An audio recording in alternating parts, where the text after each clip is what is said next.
OTM നാട്ടിലേക്ക് പൈസ അയച്ചിട്ട് പൈസ പോകുന്നില്ല, അല്ലെങ്കിൽ പൈസ നാട്ടിൽ കിട്ടിയിട്ടില്ല എന്നൊക്കെ പറഞ്ഞിട്ട് കുറേ ആൾക്കാർ പറയാറുണ്ട്.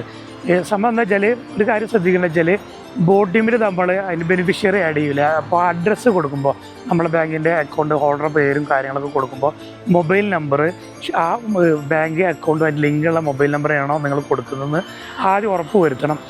അഡ്രസ്സ്, ആ ബാങ്കിൻ്റെ ഡീറ്റെയിൽസ് കൊടുക്കുന്നതെല്ലാം കറക്റ്റാണെന്ന് ഉറപ്പ് വരുത്തുക. എന്നിട്ട് നിങ്ങൾ ഈ പൈസ അയച്ചു കഴിഞ്ഞാൽ അതിൻ്റെ അടിയിൽ തന്നെ അത് പ്രോസസ്സിങ്ങുമൊക്കെ കൊടുത്തിട്ട് ഒരു ടൈമും ഡേറ്റും കൊടുത്തിട്ടുണ്ടാവും. അത് നിങ്ങൾ സ്ഥിരം അയക്കുന്നവർക്കാണെങ്കിൽ പെട്ടെന്ന് വിത്തിൻ സെക്കൻഡ് കൊണ്ടൊക്കെ ക്രെഡിറ്റ് ആവും സംഭവം.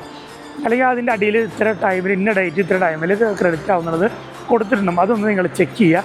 എന്തായാലും പൈസ എവിടെയും ബ്ലോക്കായിട്ട് നിൽക്കില്ല. UAE സെൻട്രൽ ബാങ്കായിട്ട് ലിങ്ക് ആയിട്ടുള്ള സംഭവമാണ്. പൈസ അയക്കുമ്പോൾ അവിടെ എത്തിയിട്ടില്ല എന്നുള്ള ടെൻഷനൊന്നും വേണ്ട. എന്തായാലും ആ പൈസ അങ്ങോട്ട് അല്ലെങ്കിൽ എത്തും, അല്ലെങ്കിൽ തിരിച്ചു തരും. ഓക്കെ.